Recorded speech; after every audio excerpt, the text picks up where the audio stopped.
Hello and thank you for joining us on News on NTA International. I'm Naja'atu Tijani. But first, the headlines. President Buhari promises government commitment to paying new minimum wage and lifting millions of Nigerians out of poverty. National Wash Action Plan in motion as World Bank supports rural water supply and sanitation projects in Nigeria. Federal government poised to tackle environmental threats in Nigeria. Now the news in detail. President Muhammadu Buhari said the federal government has no intention to inflicting additional hardship on Nigerians as it implements the next level agenda for sustainable future of the country. Receiving in audience executive members of the Trade Union Congress of Nigeria, the president restated his commitment to paying the new minimum wage as well as lifting millions of Nigerians out of poverty. State House correspondent Adam Sambo reports. Solidarity forever. Solidarity forever. An show of solidarity to President Muhammadu Buhari by members of the Trade Union Congress of Nigeria, led by their newly elected president, Kadri Olaleye. The TUC members are here to, amongst others, appreciate the government for carrying along the labor unions towards the implementation of its people-centered policies and programs. Your Excellency, we want to appreciate you for success recorded so far on African Continental Free Trade Agreements. We want to appreciate you for the IDR increase. We want to appreciate you on the infrastructural improvements which cut across all the zones. We also want to appreciate you on the step you have taken so far on the xenophobia issue in South Africa. Also, we want to appreciate you on the P and ID 9.6 billion case. We commend your efforts in liberating the northeast region of the country from the hands of dreaded terrorist group Boko Haram. We appreciate that every day and night you keep on improving on whatever you have achieved. While reiterating the commitment and determination of the TUC towards supporting his administration's genuine efforts at achieving a greater Nigeria, Mr. Olaleye, however, wants the president to do more on the economy, poverty eradication, and the implementation of the new minimum wage. President Muhammadu Buhari appreciated the concerns of the labor unions over the challenges confronting Nigeria, which he, however, said were inherited by his administration having been left unattended to for years, thereby leaving the country in a mired state. He expressed the belief that the organized labor can now testify to have seen and experienced what have been put in place in a pragmatic manner to make Nigeria better. We secured the nation's territorial integrity and continue to protect the lives and properties of our citizens. We introduced various economic stimulus packages that support businesses and traders at all levels, promoted backward integration programs, especially in the agricultural sector, to enhance our food security while creating jobs. We embarked on the most ambitious infrastructure development and rehabilitation projects this country has seen in decades. We also introduced the largest social investment program in sub-Saharan Africa. The full impact of these programs, President Buhari, however, said are still to come, and in the next 4 years, the momentum will be sustained until millions of Nigerians are lifted out of poverty. I want to assure you that as an administration, we have no intention of inflicting any additional hardship on Nigerians. The federal government remains committed to paying the new minimum wage. Labor and Employment Minister Chris Ngige gives further details on the minimum wage issue. The government is desirous, and as a matter of fact, tomorrow we are having what is called Presidential Committee on Salaries, PCS, launched in the office of the Minister of Finance. And that committee will immediately swing into action and take the report of the government team and then process it for National Salaries and Wages Commission to implement. The new national minimum wage was signed into law on the 18th of April this year. From the State House, Adamu Sambu, NTA News. In a related development, President Muhammadu Buhari says placing women in strategic positions of his government, like the financial sector, will ensure effective management of limited resources and promote a stronger sense of inclusiveness. President Buhari, who received a delegation of women leaders on a solidarity visit, said his administration will ensure inclusiveness for women and youths by providing more access to facilities that will enable the spread of small and medium-scale enterprises and encourage more interest in agriculture. He says the traditional and subsistence style of farming should be replaced with commercialized and business-oriented techniques. The president therefore instructed relevant ministries to work with traditional institutions to encourage interest in farming, with the Central Bank of Nigeria readily providing loans at low interest rates and longer periods of payment. The APC women leader congratulated the president for his victory at the polls and the tribunal, commending the administration for its efforts in managing the affairs of the country, which provided the impetus for the vigorous campaigns. Meanwhile, the Buhari Support Organization says it is determined to support President Muhammadu Buhari for a successful administration in his second term in office. This comes on the heels of the judgment at the Presidential Election Petition Court, which affirmed the victory of the president at the 2019 polls. NTA Fineface reports. The 2019 general election was another opportunity for the electoral umpire, INEC, and the electorate to prove their capacity to conduct and participate in a seamless electoral process.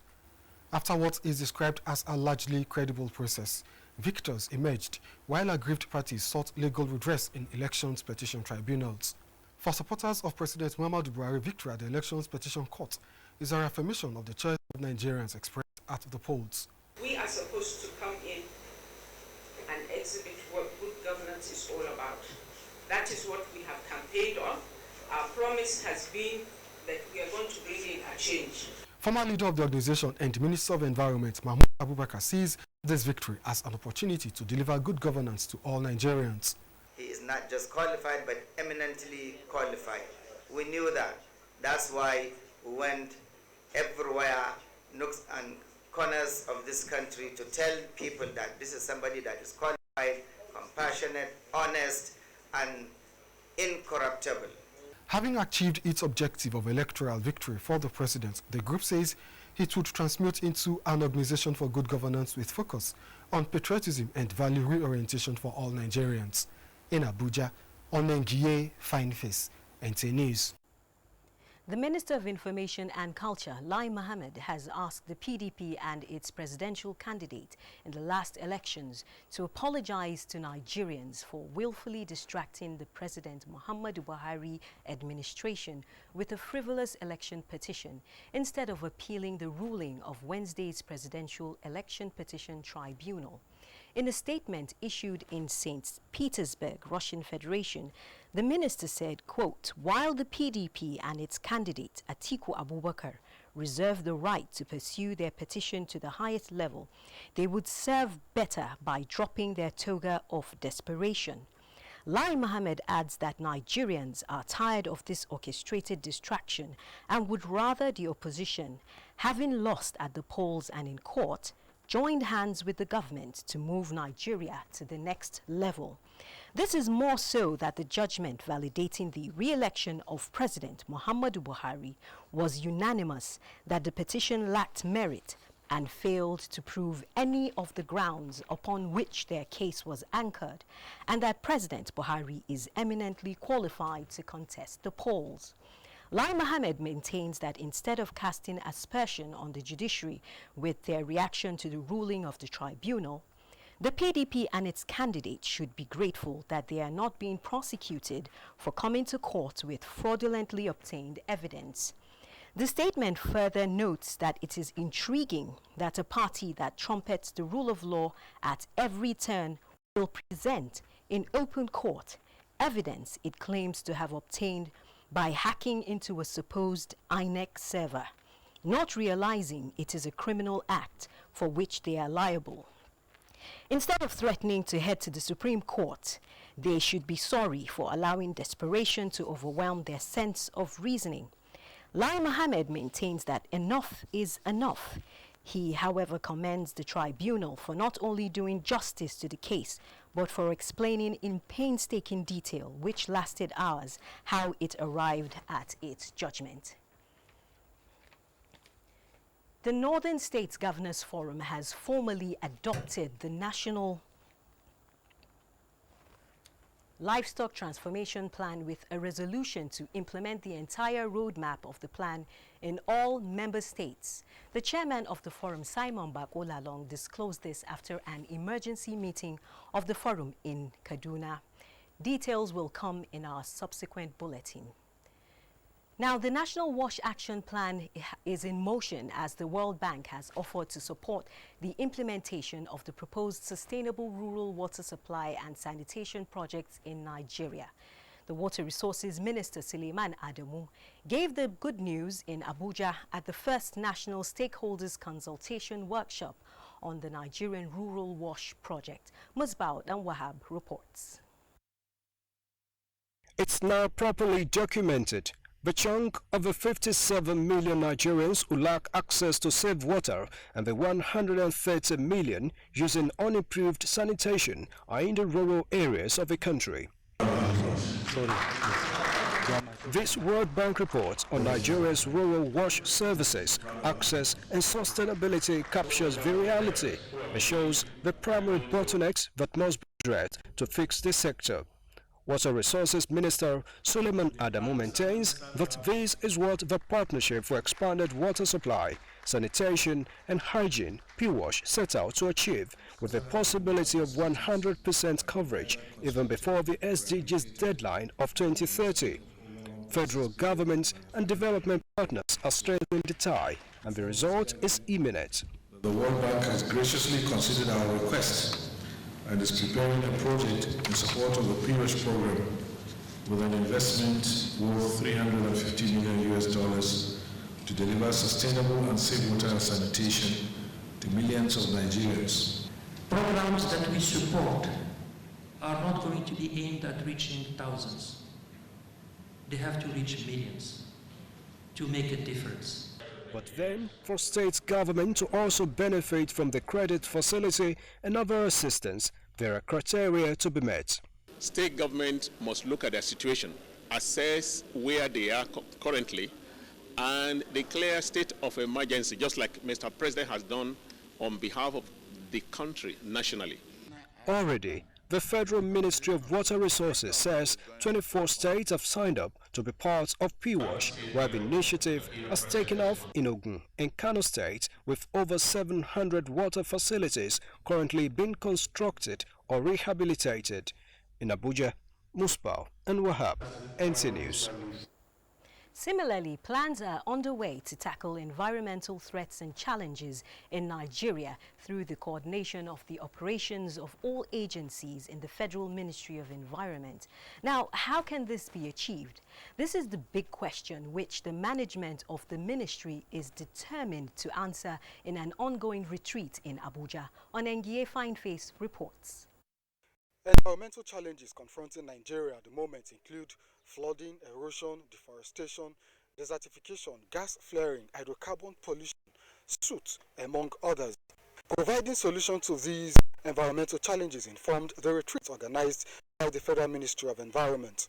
Our choice for a retreat was guided by our resolve, collectively as a family, take far-reaching positions that will address very serious issues of the environment in the country in record time. It is also intended to enlighten management of the ministry on their roles in actualizing the economic recovery and growth plan of the federal government. It is in the light therefore that I challenge all of us here to be inspired and creative. We should all come together as a family to bring up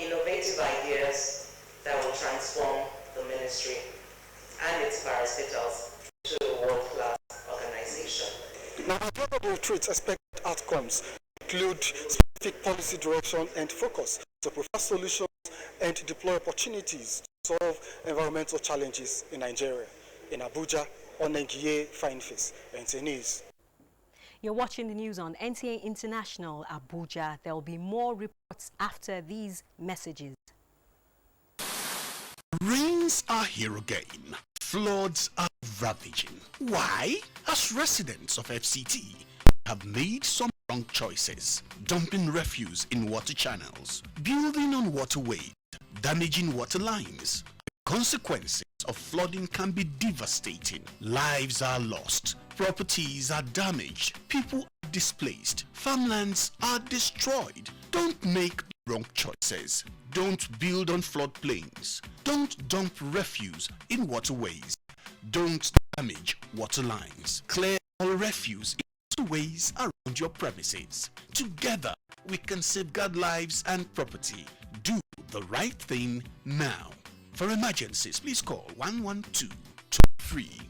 This message is from the FCT Emergency Management Agency, FEMA.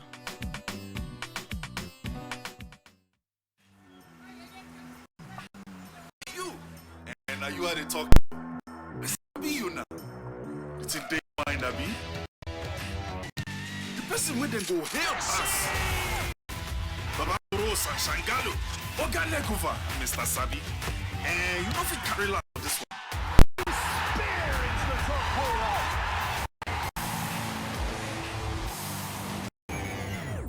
We Sabi speaking will crawl before in waka. So don't look, no help anybody. No dolly, no. So go for her. Go for football. Go for all Surrey on the Legal Marchings live. Go for Go TV Max. Thanks for staying with the news on NTA International. The list of nominated candidates for the governorship elections in Kogi and Bayelsa states will be published on Friday, September the 13th. Now, how many candidates made the list? Mia Ogidi tells us. Having a better political contest, and not a bitter one, is the target of INEC in Kogi and Bayelsa states. Party primaries are over. Excellent performance, INEC says. We are yet to receive any report in relation to the conduct of any of the party primary elections. A smooth contest that produced 52 candidates to vie for the number 1 seat in Bayelsa State, while 49 for Kogi State. These political parties beat the 9th September 2019 deadline in the submission of their candidates. However, INEC, in a statement on Thursday, 12th of September 2018, says some of the governorship and deputy governorship candidates are below the minimum age prescribed by the Constitution for these positions. The Commission will notify the concerned parties soon and subsequently consider further action. End of quote. Be that as it may, Friday, 13th of September 2018, personal credentials of the nominated candidates will be displayed at the INEC state offices in Lokoja and Yenegua. INEC gives great premiership to campaigns. Our plea is that political parties should conduct their campaigns with some level of civility. Even after the contest in November 16, 2019, INEC insists winners should be humble in victory and losers be gracious in defeat, because that is the only way to avoid post-electoral violence in the country. Mayor Ogidi, NTA News. And from the INEC headquarters, we head to Russia, where education and employment in tourism dominated January at the ongoing 23rd United Nations World Tourism Organization's General Assembly holding in St. Petersburg. Correspondent Anthony Forson tells us more. Setting the tone for the ministerial debate on the topic, education and the new enlightenment, Diego del Alcázar noted that with the current push towards a new social contract within the framework of modern philosophy, driven by unrest in democratic societies, embracing technology and education is key for development. You have amazing natural resources, but still sometimes you have volatile times. So I think it will be very important to push a new educational model while the panelists were in unison a renewed vision for the encouragement of education and technology by policymakers be institutionalized. Nigeria was commended for putting in place one such policy. The 1 meal a day, which today feeds over 10 million, pupils in public schools. We are building very sound basis because this has increased school enrollment in many states. Now, but you see, that is what I call the superstructure is the tourism education. And for tourism to have a sound footing, the minister said plans are underway in this next level. Our younger ones have developed a lot of tourism products using technology and using innovation. So we now need to match this software with the hardware. And that is why we must continue to make Nigeria a tourism destination. We must develop our hardware. We must have very good hotels. We must have very good conference centers. We must have security, which we are working on. We must have, ease of doing business. So that's why I believe that we are really on track. With Nigeria's current population, education and technology is the right path to take. In St. Petersburg, Russian Federation, Anthony Forson, NTA News. And to health matters now. Worried over an increase in the rate of breast and cervical cancer in recent times, a non-governmental organization, OCI Foundation, has organized an awareness workshop in Anambra State to educate people on precautionary measures against the disease. Chinyere Fesio Koye reports that the workshop was held at the Nnamdi Azikiwe University, Awka. Aimed at equipping young women and men with the know-how on how to curtail the risk of breast and cervical cancer in Nigeria, the workshop tagged Arm Our Youth's Health campaign is targeted at spreading the message in all the 261 senior secondary schools in Anambra State and beyond. The organizers of the event and other key players who reiterated the need for such awareness workshop decried that most young women have no effective and sustainable ways of learning the necessary and life-saving preventive measures of the diseases. I've lived in England and in Australia, and I see what they do and how they look after their people, and realize that we can do better as a country here back home in Nigeria. If you have knowledge about to prevent the disease anyway, it's almost 60% the cure. So I see the initiative as very innovative. Designed to prepare the teachers from all senior secondary schools in Anambra State on ways to teach, assess and evaluate their students on breast and cervical cancer, participants re-echoed the need to sustain the exercise. The Arm Our Youth campaign is an evidence-based, Harvard-endorsed anti-breast and cervical cancer health promotion initiative of the OCI Foundation, which is being introduced across all secondary schools in Nigeria from 2019. In Awka, Chinyere Fesi Okoye, NTA News. 187 Nigerians have voluntarily returned to Nigeria following a series of attacks on other African nationals in South Africa. Michael Olaleye reports that the returnees were in high spirits in anticipation of the life-changing initiatives of the federal government in repositioning their livelihoods. On board were 187 Nigerians, consisting 185 adults and 2 infants. The federal government, through the Office of the Nigerian and Diaspora Commission, has put in place measures for seamless reintegration, apart from providing temporary shelter for their comforts.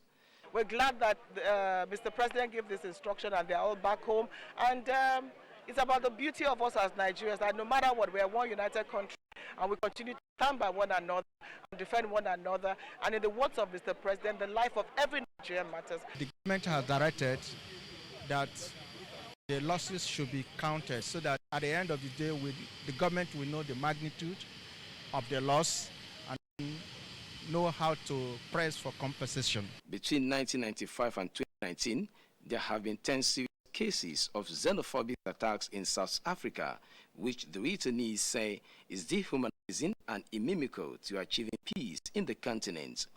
With renewed hope to join the vanguard of making Nigeria economically buoyant among the community of nations, some of them appreciated a kind gesture of the federal government for coming to rescue, insisting that they now feel safer in their motherland. We are so surprised that Nigeria government can do this. We are so surprised. We give our government a great dosa. No, never. I will never go back if I'm comfortable here. And besides, I don't even have plan to stay in South Africa. My next line of action is staying here in Nigeria and open my workshop. The airline operator who facilitated the evacuation process put the cost at about 280 million naira. The aircraft is there, my pilots are ready. If the Nigerian High Commission calls us this night to say, oh, we have another 200 to move, we shall dispatch another set of pilots to go and bring our people back. Out of the about 100,000 Nigerians residing in South Africa, more than 600 have already indicated interest to return to the country. In Lagos, Michael Olale, NTA News. It's good to have them back. And now we'll take the weather forecast.